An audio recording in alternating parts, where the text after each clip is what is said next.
दोस्तों, रशिया और यूक्रेन युद्ध को 3 साल से ज्यादा हो चुके हैं और इसी रशिया और यूक्रेन युद्ध के बीच में चाइना की एंट्री होती है। यहाँ पे किस तरीके के आरोप यूक्रेन के राष्ट्रपति के द्वारा चाइना के ऊपर लगाए गए हैं वो भी जानेंगे और किस तरीके से चाइनीज नेशनल्स यानी कि चाइनीज नागरिक रशिया की मदद कर रहे हैं और क्यों कर रहे हैं वो भी आपको पता लगेगा और साथ में टाइमिंग क्यों इंपॉर्टेंट है ये वो भी मैं आपको बताऊंगा। तो वीडियो को स्टार्टिंग से लेके एंड तक देखना और अगर आप चैनल पे नए हैं तो चैनल को सब्सक्राइब कर सकते हैं और बेल आइकन को प्रेस कर सकते हैं ताकि जैसे वीडियो अपलोड हो उसकी नोटिफिकेशन आपको मिल पाए। तो यहाँ पे सबसे पहले एक मैप देखते हैं। इस मैप में देखेंगे कहां पे यूक्रेन है और कहां पे आपका रशिया है। यहाँ पे इस मैप में आपको एक रीजन नजर आएगा जिसे हम क्या बोलेंगे, ये जो सारा क्षेत्र है ये तो है आपका यूक्रेन का क्षेत्र और यूक्रेन के ईस्ट साइड में ये जो एरिया है ये आपका यूक्रेन का है और इसके ईस्ट साइड में आपका रशिया का एरिया स्टार्ट हो जाता है। अब ये जो एरिया है इस सारे एरिया के ऊपर रशिया ने कब्जा कर रखा है जब से इनका युद्ध स्टार्ट हुआ और ये जो क्रीमिया का क्षेत्र है इसको एनेक्स किया था रशिया ने 2014 में। आई थिंक आपको समझ आ चुका है कि कहां पे रशिया है और कहां पे आपका यूक्रेन है और साथ में कितने एरिया पे रशिया ने कब्जा कर रखा है। अब इस न्यूज की तरफ आते हैं। शायद आपने अलग अलग सोशल मीडिया प्लेटफॉर्म पे ये तस्वीर देखी होंगी। रिसेंटली क्या हुआ, आपके यूक्रेन के राष्ट्रपति एक ट्वीट करते हैं और उस ट्वीट के जरिए वो बताते हैं कि उनकी सेना ने 2 चाइनीज नेशनल्स को पकड़ा यानी कि 2 चाइनीज नागरिकों को पकड़ा जो आपके रशिया की तरफ से यूक्रेन के खिलाफ लड़ते हुए नजर आए। अब जब इन चाइनीज नेशनल्स को पकड़ा गया तो ज्यादातर क्या होता है, रूल रेगुलेशन ये बोलते हैं कि जिन भी वॉर ऑफ प्रिजनर्स को पकड़ा जाता है यानी युद्ध में जो लोग पकड़े गए हैं उनको कभी भी मीडिया के सामने नहीं लेके आया जाता, ना ही उनकी डिटेल या इंफॉर्मेशन शेयर करी जाती है। पर यहाँ पे यूक्रेन ने इस रूल को तोड़ते हुए क्या किया, चाइना को एक शीशा दिखाते हुए कहा कि आपके नेशनल्स यानी चाइना के नागरिक जो हैं वो रशिया के साथ मिलकर यूक्रेन के खिलाफ लड़ते हुए नजर आए जिनमें से हमने 2 लोगों को पकड़ा। यहाँ पे थोड़े दिन पहले आपके यूक्रेन के राष्ट्रपति ने एक ट्वीट करी थी और उस ट्वीट में ऐसे ही एलिगेशन चाइना के ऊपर लगाए थे और उन्होंने कहा था कि लगभग 155 लोग ऐसे हैं जो चाइना के हैं और रशिया के साथ मिलकर यूक्रेन के खिलाफ लड़ रहे हैं। इस चीज को चाइना ने रिजेक्ट किया और कहा कि कुछ कंट्री ऐसी हैं जो बिना सोचे समझे कुछ भी बोलती हैं। अब जब ये बात आपकी चाइना ने कही तो इसी चीज का जवाब देने के लिए यूक्रेन के राष्ट्रपति ने जो रूल और रेगुलेशन है उनका उल्लंघन किया और इन लोगों को मीडिया के सामने बैठा दिया। अब इनसे अलग अलग क्वेश्चन पूछे गए तो ये आपके मैंड्रियन भाषा में जवाब दे रहे थे तो ट्रांसलेटर भी बैठाया गया ताकि जो ये लोग बोल रहे हैं वो दुनिया तक पहुंच सके। इनसे पूछा गया कि क्या चाइना की सरकार का इसमें कोई रोल था, तो इन दोनों चाइनीज नागरिकों ने मना कर दिया कि हमारी रिक्रूटमेंट में चाइना की सेना का या चाइना की सरकार का कोई भी हिस्सा नहीं था या कोई भी पार्टिसिपेशन नहीं थी। इन्होंने कहा कि हमने अलग अलग सोशल मीडिया प्लेटफॉर्म पे चाइना में रील देखी या आप कह सकते हो एडवर्टाइजमेंट देखी और हमारे पास जॉब नहीं थी क्योंकि कोविड-19 के टाइम हमारी जॉब चली गई थी, तो इस करके हमने सोचा कि अच्छा अवसर है रशिया में जाके हम अच्छे पैसे कमा सकते हैं। इनको लगभग 2 से 3 हजार डॉलर का वादा किया गया था रशिया के अंदर कि अगर आप रशिया में जाके काम करते हो तो 2 से 3 हजार डॉलर आपको मिलेंगे, जो कि चाइना के कंपैरिजन में काफी ज्यादा अमाउंट थे। अगर चाइना में रहते तो इतना नहीं कमा पाते। तो इन्होंने क्या किया, इन्होंने रशिया में एंट्री करी, रशिया में आए और जब जिस चीज के लिए इन्हें बुलाया गया था कि आप ह्यूमैनिटेरियन असिस्टेंस यानी आप कह सकते हो मेडिकल फैसिलिटीज प्रोवाइड कराती है जो सेना को, उस टीम के अंदर आपको शामिल किया जाएगा, उसी चीज के लिए ये आए थे।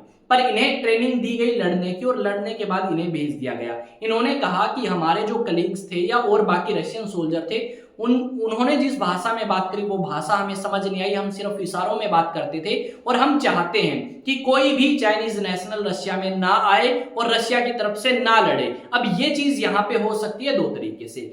क्या पता रशिया के खिलाफ बोलने के लिए यूक्रेन ने कहा हो इन लोगों को या यूक्रेन की सेना ने कहा हो कि तुम्हें बोलना पड़ेगा रशिया के खिलाफ ताकि और चाइनीज नेशनल्स इन्हीं की तरह रशिया में ना आए और रशिया का साथ ना दें।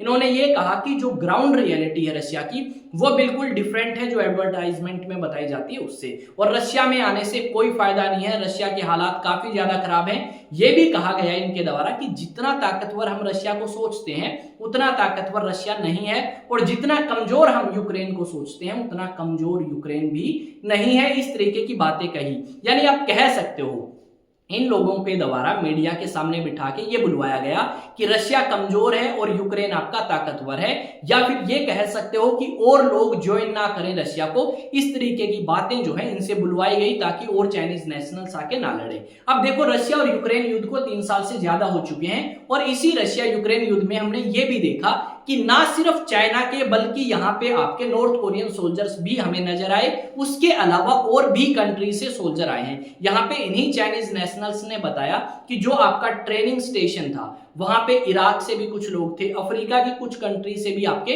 लोग आए थे रशिया की सेना को ज्वाइन करने। यानी यहाँ पे यूक्रेन ये शो करना चाहता है कि वो रशिया जो अपने आप को पावरफुल शो करता है, उनके पास पावर नहीं है, उनके पास मैन पावर नहीं है, कहीं ना कहीं रशिया अंदर ही अंदर कमजोर होता हुआ नजर आएगा। अब यहाँ पे ये आता है कि चाइना के बारे में इस तरीके की टिप्पणी करना यूक्रेन के द्वारा या इस तरीके के कमेंट करना क्यों इंपॉर्टेंट हो जाता है। देखो, एक तरफ तो है यूएसए जो कि आज के समय यूक्रेन को इग्नोर कर रहा है। अब यूक्रेन चाहता है कि किसी ना किसी तरीके से वो अटेंशन ले यूएसए की। यूएसए की अटेंशन कब लेगी? जब वो यूक्रेन, या फिर आप कह सकते हो जब यूक्रेन आपका खिलाफ खड़ा होगा, किसके? चाइना के, और पक्ष में खड़ा होगा यूएसए की। आप सभी को पता है टैरिफ वॉर स्टार्ट हो चुकी है, काफी टाइम हो चुका है।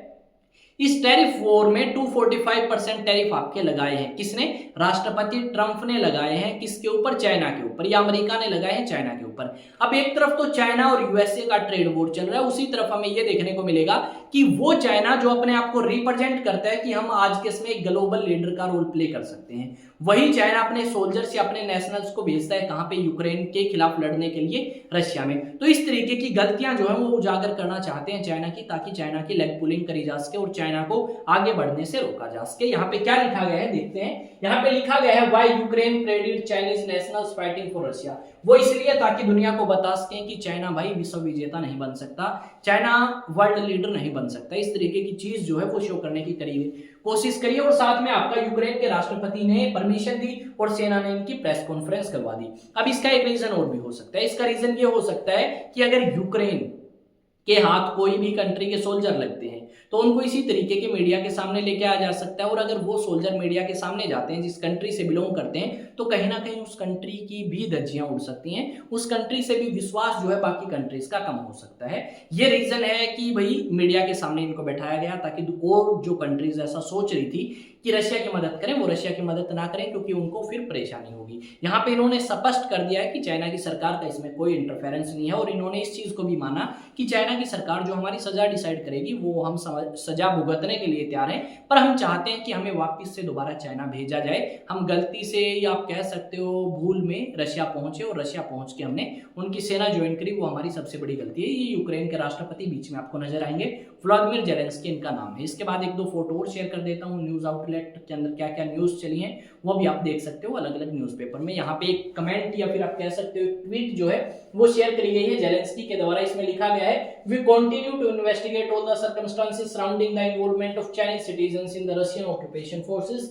The security service of Ukraine is carrying out the necessary procedural actions with the POWs, यानी प्रिजनर्स ऑफ वॉर की बात कर रहे हैं कि भाई देखो जो स्टेप्स हमें लेने होंगे वो स्टेप्स हम लेंगे। और साथ में एक वीडियो भी शेयर करी है व्लादिमीर जेलेंस्की ने इन प्रिजनर्स की जो आपके यूक्रेन की सेना के द्वारा पकड़े गए हैं। आई थिंक सारी चीजें आपको क्लियर हुई होंगी। अगर फिर भी आपको कोई डाउट है या कोई क्वेश्चन आपके मन में है तो डेफिनेटली आप कमेंट सेक्शन में पूछ सकते हैं या अलग अलग सोशल मीडिया प्लेटफॉर्म पे जाके पूछ सकते हैं। आपको सर्च करना होगा एग्जाम टॉक्स। अगर आप नेशनल डिफेंस एकेडमी की तैयारी करना चाहते हैं ऑनलाइन बैचेस में या ऑफलाइन में तो आप हमारे साथ कर सकते हैं आईएएस स्टडी सेंटर के ऑफलाइन बैचेस को ज्वाइन करके। ऑनलाइन करना चाहते हैं तो अधिक जानकारी के लिए इस नंबर पे कांटेक्ट कर सकते हैं।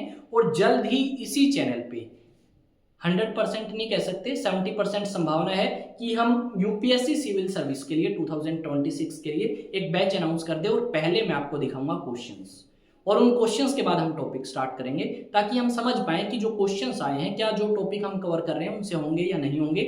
जल्द ही उसके ऊपर काम चल रहा है। आई थिंक आपको 2 या 4 दिन में अनाउंसमेंट मिल सकती है, पहले भी मिल सकती है, वो प्रभु इच्छा रहेगी। तो मिलेंगे नेक्स्ट वीडियो में। जय हिंद, जय भारत।